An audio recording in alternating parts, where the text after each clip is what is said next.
Hi guys! Welcome to Best Friend's Kitchen! If you are new to our channel, please subscribe so you will get updated for our future videos. So today, we're going to show you how to make no-bake Milo condensed milk cookies.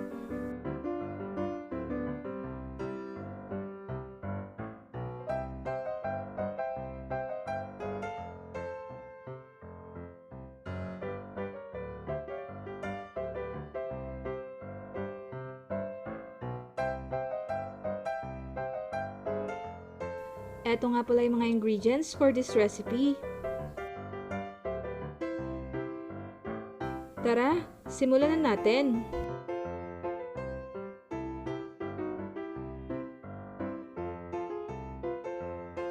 Sa isang mixing bowl, i-cream lang natin ang butter at ang sugar.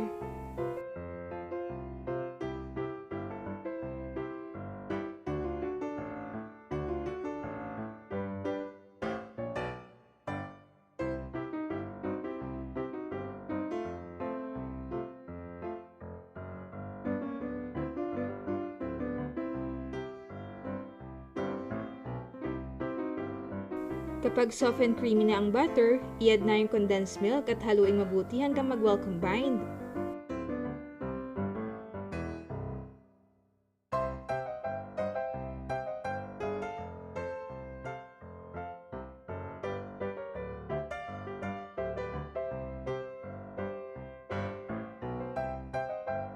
Tapos, i-add na rin ang vanilla extract.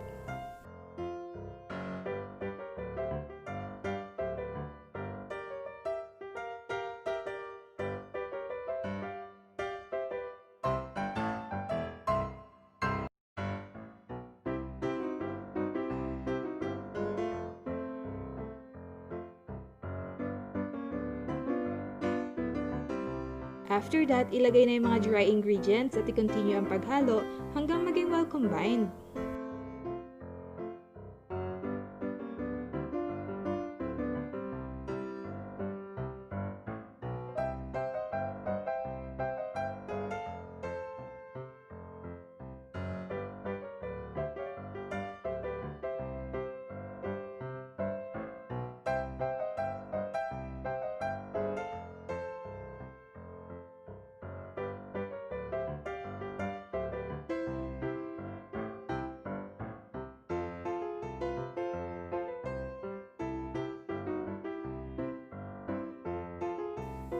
Kapag naging dough na yung mixture, mag-start na tayo mag-form ng cookies.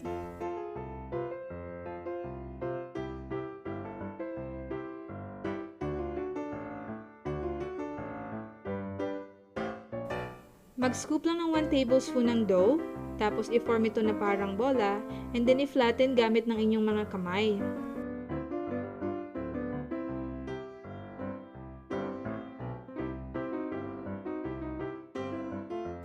Ilagay lang yung mga na-form na dough sa isang baking sheet lined with wax paper.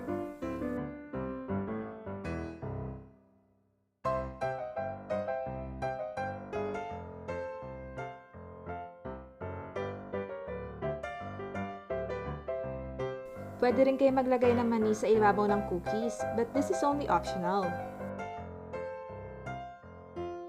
By the way guys, if you still haven't subscribed to our channel, please do so. Just click the subscribe button and hit the notification bell. Ngayon, oras na para lutuin ang mga cookies. Mag-preheat lang kayo ng kawali at pahiran ito ng kaunting oil.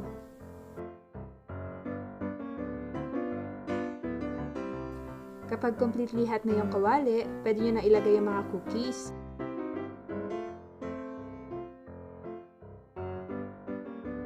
Lutuin nyo lang yung cookies sa mahinang apoy for 10 to 15 minutes.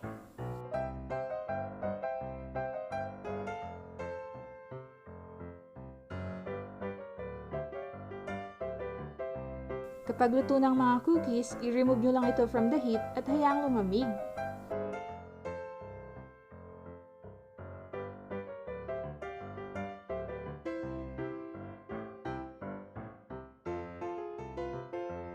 We hope that you enjoyed this video and please give us a thumbs up.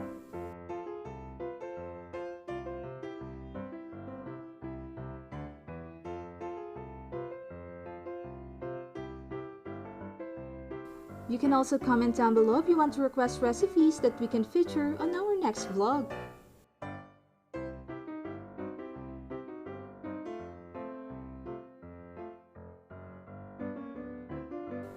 Thank you so much for watching!